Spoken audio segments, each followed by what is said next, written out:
And that was it for Nordic AI in Media Summit 2024. I really hope you found these last few days as inspiring as I did. It was such a pleasure being a host up here.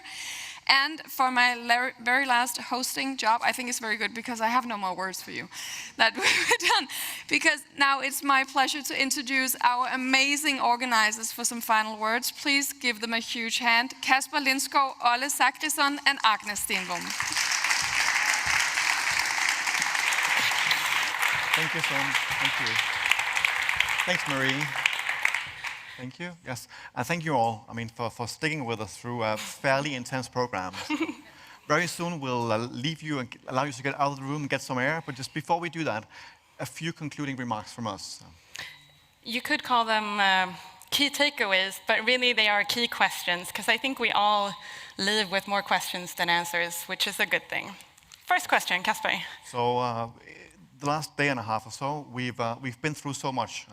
It's certainly going to take me some time to sort of get an overview of the whole thing and make conclusions, really.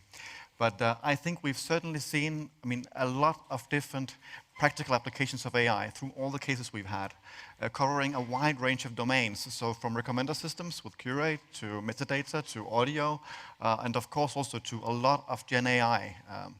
Lots of cases, and I think you can clearly see that compared to last year, we are moving ahead. Now we are seeing things becoming a bit more serious, and things, still a lot of experiments into things we don't know how it will work out, but also a lot of sort of basic applications that are just about creating value with something that's a bit more mature. So I definitely see a big progression from last year. I think also if we take our cue from some of the keynotes, Nick's keynote, David Caswell's, also Ezra's this morning, I think looking at that lens through our cases, there are definitely exceptions, but generally, it seems to me that there is some truth to the fact that we're mainly focusing on applications of AI that sort of makes it easier for us to do stuff we already did, right? Makes stuff more effective. There's also a lot of experimenting and new stuff going on, but that's definitely, I think that's true from keynotes, that's really where we are. So in that sense, we've definitely moved forward. But how do we move forward from here?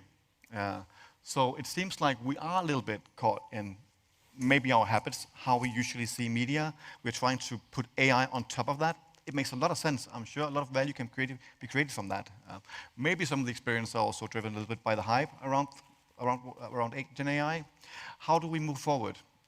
Taking our cue again from some of the keynotes, I'm certainly inspired to sort of try to make a change here from seeing how we can make stuff we already do more efficient, to looking more at trying to take a more strategic view on how will this information ecology evolve, what will be our role in it as publishers, and then saying, how can AI help us in achieving that role? I'm sure achieving that role will entail lots of things that don't have to do with AI at all, but this is an AI conference, I work with AI. How can AI help us in that? And I think just a small sort of reflection on how I think we will do that in JP Politiken too, small one, then I'll pass it along. So you heard the Magna presentation yesterday from Tore. I think most of the stuff we've been doing with Magna is really focused on making routine tasks more efficient. But we do have a product vision lying behind that focuses both on automating or assisting routine tasks, that's the efficiency part, but also in trying to see how can we develop Magna further to support journalists, that's the word we should use, support journalists in creating a richer news experience. I don't think this is at all the whole solution to thinking strategically about this and creating that new position, but it could be a little bit of a part of it. So with Magna, we'll be trying to also add more modalities, making it easier for journalists who usually does text to disseminate the story in more sort of formats, in audio and in video and in images. It's just one sort of thing we'll try to work with this, but we don't have all the solutions. I think we, as an industry, should try to look now more at how can we use this strategically as we come out of the big hype cycle and have to take a more systematic view, and also have learned a lot from the last years or so. And that's a neat segue to my reflection. I think we talk a lot about the importance of a human value compass and the importance of our journalistic compass. And I agree, and I think that's very important. But we also have to remind ourselves of what a compass is and when it is useful to have one. I usually use a compass when I know where I'm going and to figure out how to get there. So I think having conversations on a broader level than we might be doing today, in a more inclusive way than we might be doing today, about what we want journalism to be, what it could be, what it should be. That's something that I really want us all to think about. Maybe that should be the topic for a hackathon next year. Maybe that's a way to break free from the hype and the habits. Right here. Yeah, for me, I mean, it's about journalism, stupid, to paraphrase. For me, we're not done there. It's not like we have the perfect investigative journalism and speaking to great sources every day. This is my passion, to make better journalism. If AI can help us with bits in that, then it's a perfect tool to do that.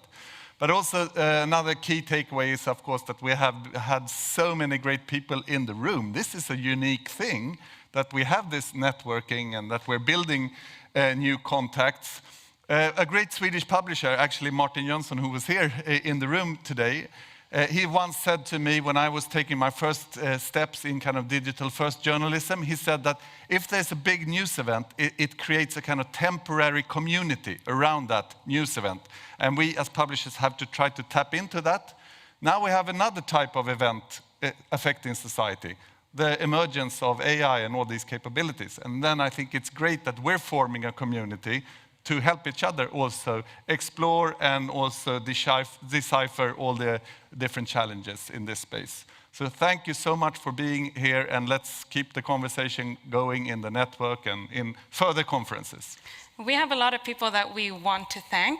Kasper, why don't you get started? Final thing, thanking the people who helped us do this, right? So from the stage here, thank you to the production team sitting back there. Also, if they're still here, to Jalkö Politikhus catering service, who sort of kept us fed and brought extra beers yesterday when we really needed them. Right? Thanks a lot to Marie Høst for navigating through the program excellently, getting us here safely. And finally, and most importantly, really, thank you to the person who really made this whole thing come together. That's Sarah Vada, down there. Please come on stage, Sarah.